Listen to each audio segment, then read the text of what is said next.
மகாராஜா படஸ்டிலில் கேரளாவில் வெளியான தரமான சஸ்பென்ஸ் கிரைம் த்ரில்லர் படம். கேரளா சினிமாவில் வெளியாகும் சஸ்பென்ஸ் த்ரில்லர் படங்களில் பலருக்கும் தெரியாத ஒரு தரமான கிரைம் படம் குறித்து இந்த தொகுப்பில் பார்க்கலாம். கேரளாவில் உள்ள ஒரு பள்ளியில் நாயகி அமலாபால் ஸ்போர்ட்ஸ் டீச்சராக இருக்கிறார். ஒருநாள் சுயநினைவு இல்லாத நேரத்தில் அமலாபாலை சிலர் பாலியல் வன்புணர்வு செய்கிறார்கள். தன்னை பாலியல் வன்புணர்வுக்கு ஆளாக்கியவர்கள் யார் என்பதை கண்டுபிடித்து அமலாபால் எப்படி பழிவாங்கினார் என்பதுதான் இப்படத்தின் கதை. பெண்களுக்கு எதிராக அதிகரித்து வரும் பாலியல் குற்றங்கள் குறித்தும் அதற்கு காரணமாக இருக்கும் போதை கலாச்சாரம் குறித்தும் இந்த படம் ஆணித்தரமாக பேசியிருக்கும். இந்த படத்தின் மிகப்பெரிய பலமே இதன் கிளைமாக்ஸ் ட்விஸ்ட் தான். ரசிகர்கள் கொஞ்சமும் யூகிக்க முடியாத வகையில் கிளைமாக்ஸ் முடித்து ஆச்சரியப்படுத்தியிருப்பார்கள்.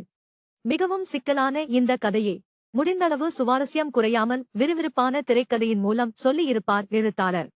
பல இடங்களில் நாம் நினைத்ததற்கு மாற்றாக வேறொரு ட்விஸ்ட் இடம்பெற்று காண்போரை ஆச்சரியப்படுத்தியிருக்கும்.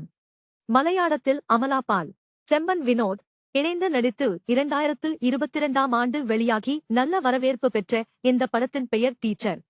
எதிர்பாராத கிளைமாக்ஸ் ட்விஸ்ட் உடன் சேர்ந்து விறுவிறுப்பான சஸ்பென்ஸ் த்ரில்லர் படத்தை பார்க்க விரும்புபவர்கள் நெட்ஃபிளிக்ஸ் OTT தளத்தில் உள்ள இந்த படத்தை பார்க்கலாம். தமிழ் டப்பிங்கிலும் உள்ளது.